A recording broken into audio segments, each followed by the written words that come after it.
So, unfortunately, Nintendo has already confirmed that maps from Splatoon 1 and Splatoon 2 will be coming back in Splatoon 3, which I could get into now about how much this sucks in terms of lore and the position it puts the consumer in buying this product, but that's a video for another day. But since we're forced to deal with this, let's talk about the maps from the last two games that should make a comeback in Splatoon 3. First up, we've got Hammerhead Bridge. Hammerhead Bridge is a map from Splatoon 1 that I could see coming back and it making a bit of sense. I mean, like, what if in Splatoon 3 it's a version of Hammerhead Bridge, but it's just totally destroyed and sand is covered all over it and stuff like that? It's not a map that we've seen in a very long time, and an abandoned bridge could be something that fits in well with the Mad Max chaos of Splatoon 3. Hammerhead Bridge isn't a super complicated map, so I don't think it'd be super divisive as a map that comes back. After that, I think Bluefin Depot could work coming back in Splatoon 3 as well. Bluefin Depot has high highs and low lows on its map, which could very well fit the Deep Valley theme that we see in the Splatoon 3 trailer, like in the area where the Eiffel Tower is. Of course, with this map, it'd need to be Splatoon 3ified, with tons of rust and sand, but this doesn't seem like a map that'd be super unrealistic to work inside of Splatoon 3 if they brought it back and kinda sucked the life out of it. A functioning depot wouldn't work with the rundown and abandoned nature of the Splatlands, but one that you could tell was active maybe like 40 years ago would look really cool in Splatoon 3. Another really good returning map would be Wahoo World. I know that this map has a tendency to not be people's favorites in the community, but hear me out here.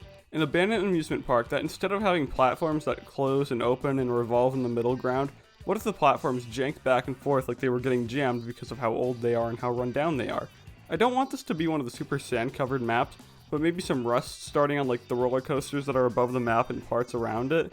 I think this map would be really cool to have actually more of a green takeover rather than just desertification, because I think the desert could get a bit old after a while.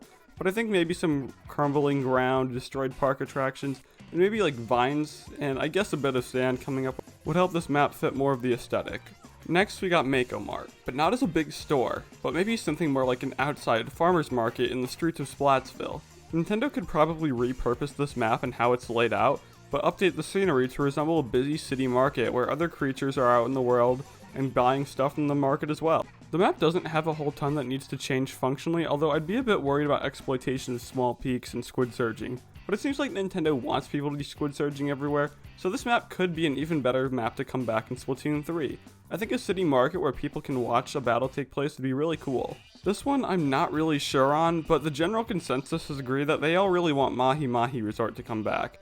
I'm really not sure about this one because I don't think a luxury resort fits into the grungy, just now modernizing world of Splatsville. Though I do think with enough creativity, Nintendo could bring back the concept of this map in a way that has nothing to do with resorts. The concept of growing and shrinking parts of the map is something I think Nintendo should try again, and as long as they can find a way for the map to make sense, then why not bring it back in Splatoon 3?